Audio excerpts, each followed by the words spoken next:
How's everybody doing today? Hi. Thank you for having me. I appreciate it. My name is David Patterson. I'm the owner of the Pioneer Football League. Me and my colleagues have developed into the largest youth football league in the Eastern region, out of the tri-state area from Pennsylvania all the way up through Connecticut. We service more kids than most leagues do, and all leagues do. On a national scale, there is definitely an epidemic when it comes to football, and there's been an attack on football when it comes to all this concussion, the CTE and things like that. Ultimately, the crisis that we have been addressing has been the crisis in our communities.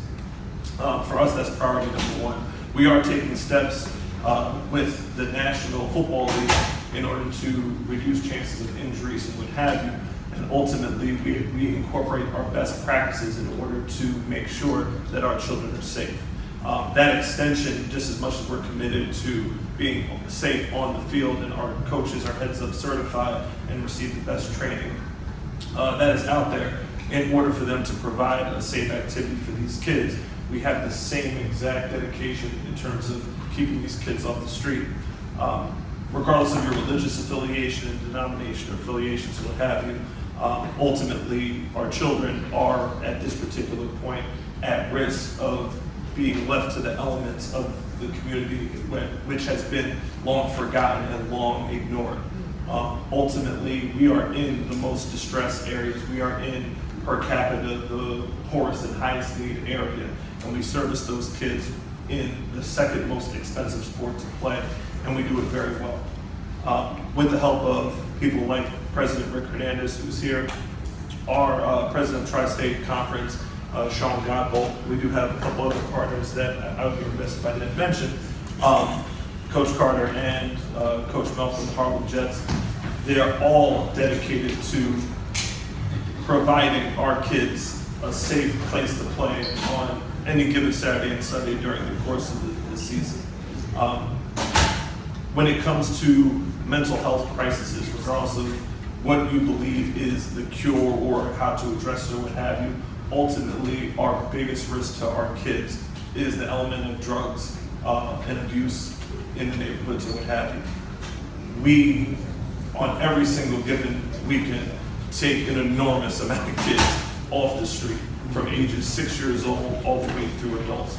We have football for every single age group. A kid that comes to us at 6 years old can play in one of our programs all the way to the time that they retire from whatever occupation they decide. Ultimately, if I could share just a quick story, we have a bunch of players that come through our ranks that have a wide range of challenging issues at home.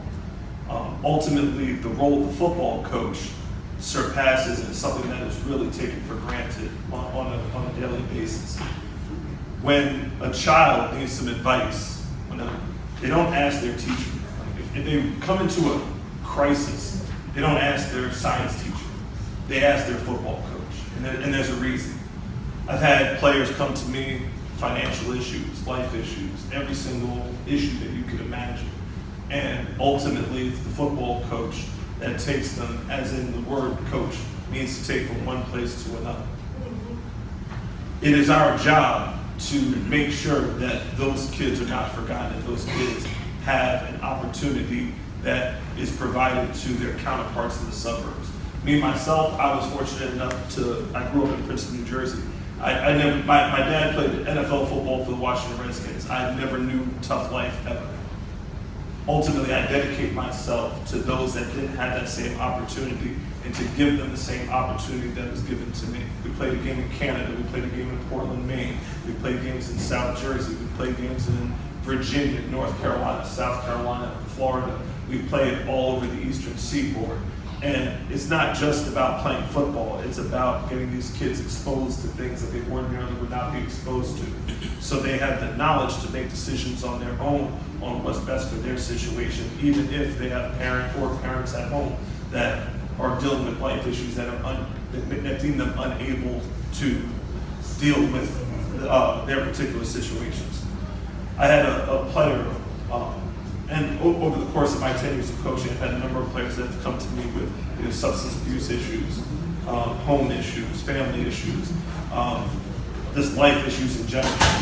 There was one particular player who kind of grew up in one of our programs, and whenever we would have a trip, he would go on the trip.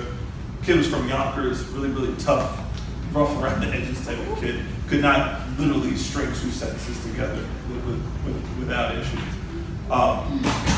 Every single trip we went on, he was looking out the window. What's that? What's that? Why are they doing that? Meeting different people, seeing what their backgrounds for. And even when he opened his mouth, we always joked about some of the things that he said, because literally he's never been outside of Yonkers in Westchester County in his lifetime. I remember one time we were in Boston, Massachusetts, and somebody made the joke, hey, I would treat lunch, but they don't take EBT up here. So everybody was laughing, and he was the only one that didn't get the joke. So he was like, I don't get why it's so funny. So one other guy said, well, EBT only works in New York. So he's like, we're not in New York? Now, we had been in New York for all 15 minutes of this trip, another 2 hours plus in other states besides New York. But it just kind of went to show that they're only going to be exposed to things that we as a community really raise these children to understand and know, what have you. After many trips, Canton, Ohio, plenty of just counseling, got the kid a job. He had to be explained as to why he couldn't wear all red while at his job, things like that.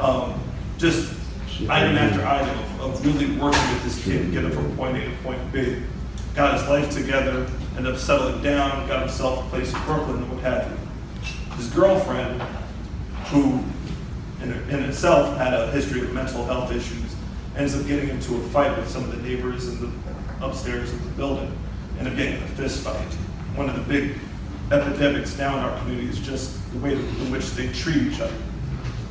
You go on Facebook, you go on YouTube, whatever, it's just nothing but African Americans fighting one another, fist fights, and the girls fighting each other is even funnier to them. It's just so distasteful. This young lady engaged in that. The one that she beat up went to get her brothers. The brothers came downstairs and put 6 bullets in the kid's chest.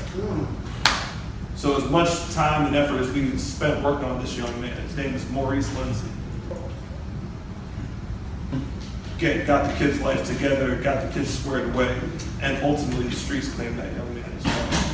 And it's stories like that that, again, will just remind us exactly why we do this, is that ultimately, as many times as they get counseling and what have you, the overall climate, the overall environment is an epidemic that we need to really eradicate.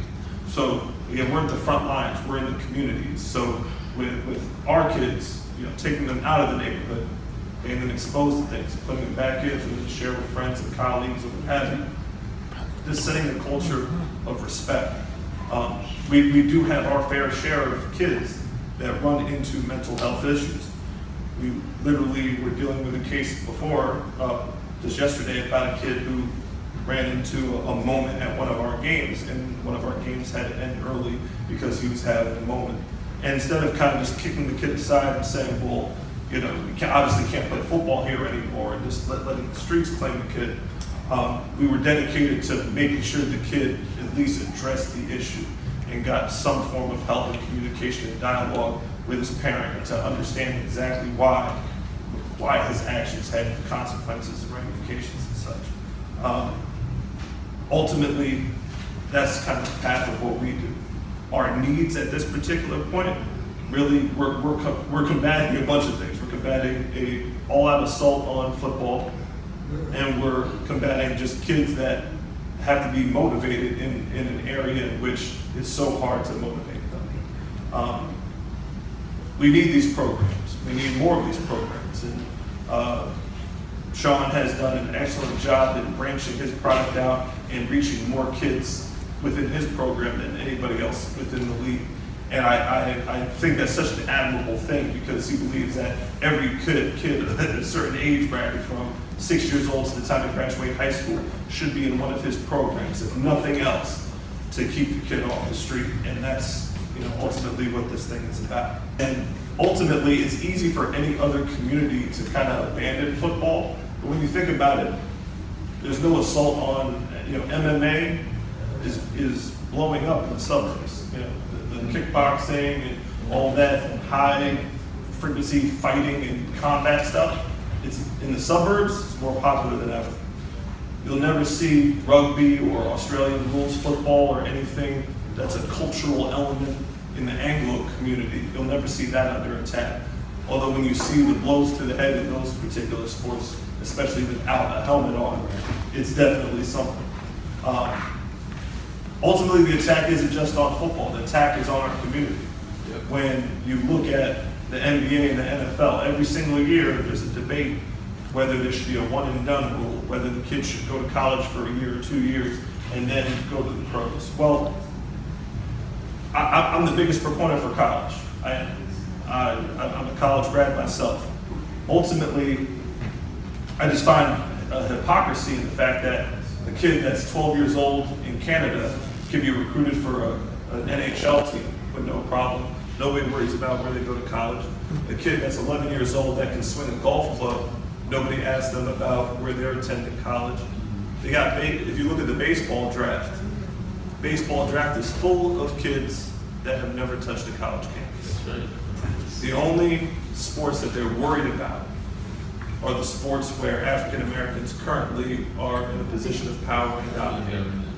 And the last thing that they need to see is another generation of African American millionaires with a little bit of education. So what I will say is this, all information is good information. And again, there's varying different opinions in this room. There's very different beliefs in this room, all types of denominations, religions, and what have you. The one thing that we do need to come together on, even when we have our differences in opinion and what have you, is a dedication to making sure that our children are well taken care of, and ultimately they're not going to. Ultimately, the one element that we don't want raising our kids is the element around drugs, alcohol, and different abuse. Thank you.